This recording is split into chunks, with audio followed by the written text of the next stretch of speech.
Hello, faith friends. I am out in Roseville at the moment. Just received my second dose of the vaccine. It feels good to have that box checked off and be a part of what we hope is a lot of healing for our world and moving in the right direction. But I still sense that there's probably a long ways to go.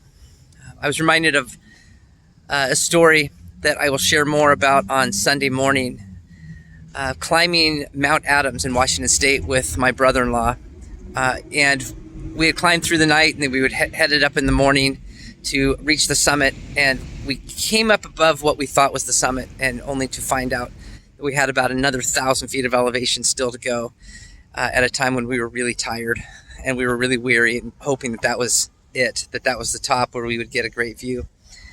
And my sense is that that we may be reaching one of these false summits in our world of healing. And maybe for a lifetime, we'll always sense that there's going to be still a long ways to climb. Jeff preached a powerful message last week on Easter Sunday that really drew us into worship of God as the lion and the lamb, and seeing those two images as possible to be held together. And to live into that. And it felt like a summit. It felt like we were reaching a summit. And then this coming week, we opened Revelations chapter 6, and it's the 4 horsemen of the apocalypse. And once again, we are led into this place of realization of how much evil and pain still exists in our world and will continue, and trying to hold that side by side with this powerful God that we know is still on the throne, with this imaginative images of God as still victorious, and how to hold those two together.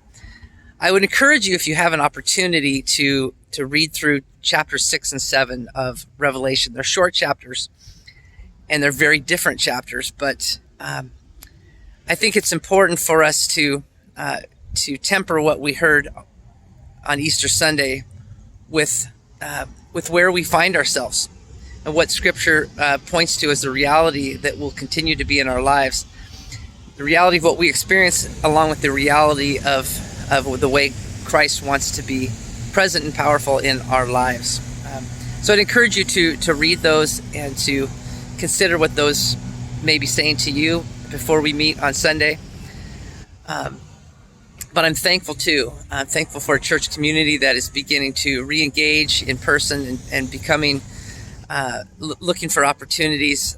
Every day it seems I have a new little shot in the arm, no pun intended, of hope and great conversations with people that are feeling encouraged by what God is doing in their lives, aside from all else that is going on in our world today. So I invite you to join with me on Sunday as we consider more what God may be telling us.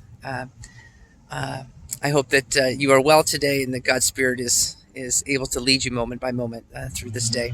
Thanks for tuning in, and we'll see you soon.